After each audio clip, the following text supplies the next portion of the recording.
Isa ang puno ng malunggay sa mga halamang madalas makita sa ating mga bakuran. Kaya naman di katakatakang bumibida rin ang gulay na ito bilang sahog sa mga paborito nating putahe. Dalawang putaheng Pilipino ang palaging nilalagyan ng malunggay. Ano ito? Una, tinola, isa sa mga paborito ko.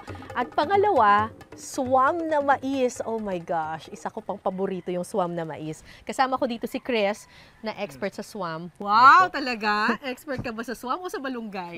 Malunggay po. Malunggay. Sa malunggay. Magluluto kami ng swam na mais na may malunggay.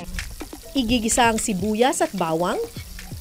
Sikat na sikat itong swam na mais kasi napaka-masustansya niya. For one, yung mais kumpara sa kanin, mas marami siyang carbohydrates, mas mabigat siya sa tiyan, mas masustansya siya. Tapos lalagyan mo pa siya ng malunggay na kinoconsider as a superfood. So talagang doble ang pagka-healthy nitong dish na ito. Next po natin is luya. Sunod na ilalagay ang karne ng manok at hipon. Saka isasangkot siya. Ang 100 grams ng malunggay merong 3 beses na dami ng phosphorus kesa sa carrots, 5 beses na dami ng iron kesa sa sitaw, 9 beses na dami ng vitamin A sa kalabasa at 3 beses na dami ng vitamin C kesa papaya. So kapag nag-orange na yung ating shrimp, susunod natin ay yung hibi. Lalagay po natin yung patis. Yes, ma'am. Shrimp stock. Pwede rin pong chicken. Pwede rin chicken stock. Saka ito sasabawan at lalagyan ng ginadgad na mais. Hihintayin muna itong kumulo saka ihahalo ang malunggay.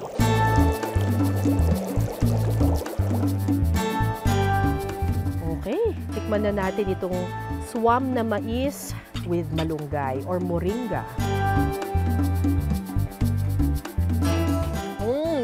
Wow! Sarap ha? Panalo ha? Yung malunggay, usually parang meron siyang pait flavor, pero ito wala. Walang pait. Simot sarap. Bukod sa pansahog sa ulam, ang malunggay hinahalo rin sa paborito nating agahan, ang pandesal. Kwento ni Gerald, bukod sa kanilang malunggay pastries, halos 1 dekada na raw pinasasarap ng malunggay ang itinitindang pandesal ng kanilang pamilya. Una, naging curious yung mga tao kasi nakikita sila ng parang gulay sa loob ng pandesal. Tapos nagustuhan na rin nila. So naisipan namin gumawa ng malunggay pandesal dahil una, ang pandesal is laging kinakain ng mga Pilipino.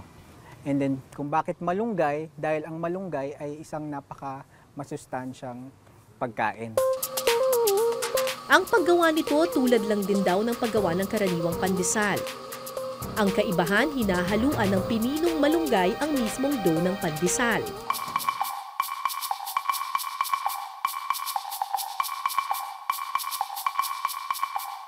Ayun, lasang-lasa yung malunggay, tapos mas smooth siya, tapos mas malasa siya. Malalasahan mo na hindi tinipid po yung pagkakagawa sa tinapay. Yung malunggay po is very fresh, ayan, and lasang-lasa po dun sa tinapay.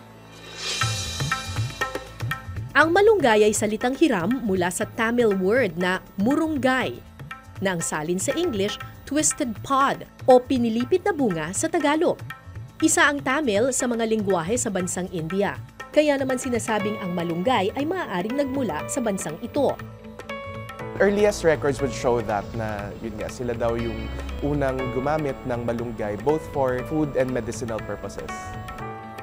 Ayon sa Charaka Samhita at Sushruta Samhita, mga libro tungkol sa Ayurvedic medicine ng India, una raw ginamit ang malunggay bilang halamang gamot. Maraming teorya kung paano nakarating sa Pilipinas ang malunggay.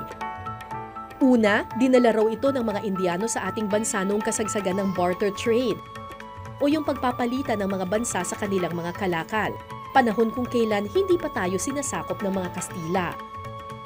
Pero kaiba sa mga teoryang ito ang paniniwala ng Indian specialist na si Gilbert Ke, dahil yung etong klaseng vegetable kasi nabubuhay siya sa tropical or subtropical na mga lugar, baka meron din tayong sariling variant ng malunggay, and maybe there's a high possibility rin na may mga tawag rin tayo sa malunggay pero hindi murunggay